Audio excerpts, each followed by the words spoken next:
কবরের বাহির থেকে মুনকার নাকিরের সওয়াল জবাব শিখিয়ে দিচ্ছেন বক্তরা।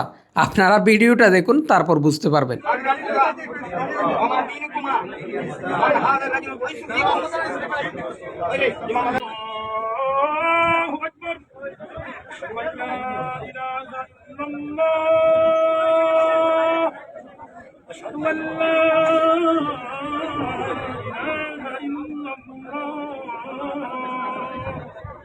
أشهد أن محمدا رسول الله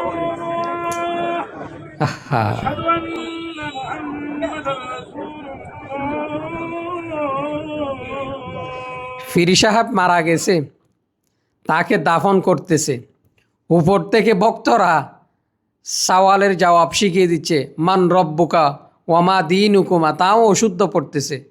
মান হাজার রজুল, উত্তর শিখিয়ে দিচ্ছে রব্বি আল্লাহ দিনিয়াল ইসলাম, এগুলা শিখিয়ে দিচ্ছে। দেখছেন এই সমস্ত বেদাতেরা কি ফেতনা চালু করছে।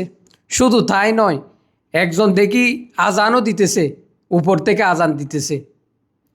এই সমস্ত বেদাতি কাজগুলা করে আমাদের দেশের বেদাতিরা। শুধু তাই নয়, আমি কিছুদিন আগে দেখলাম কিছু বেদাতি লাশকে দাফন দিতেছে, ওইখানে গজল গাচ্ছে, সঙ্গীত গাচ্ছে, নাতে রসুল গাচ্ছে দেওয়ার সময়। এগুলো ভাই বেদাত।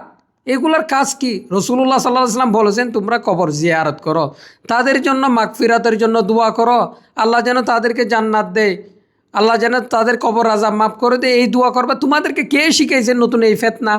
ওইখানে গিয়ে গজল গাওয়া, আজান দেওয়া, এগুলা কি দিনের মধ্যে নতুন কিছু টুকাচ্ছে এই সমস্ত বেদাতিরা। এটা তো একদম সীমা পার করে ফেলছে। ও মাটি দিছে, উপর থেকে বলতেছে মান রব্বুকা ওয়ামা দীনুকুমা মান হাজার রজুল, প্রশ্ন শিখিয়ে দিচ্ছে। আরে বেটারা, এখান থেকে যত প্রশ্ন শিখিয়ে দিবি ওখানে কাজে আসবে? কি বলবো ভাই, আপনারা বলেন। আমি হয়রান হয়ে গেছি এই বেদাতিদের এই নব্য বেদাতি কাজ দেখে হয়রান হয়ে গেছি। আল্লাহ তাআলা এদেরকে হেদায়েত দান করুক।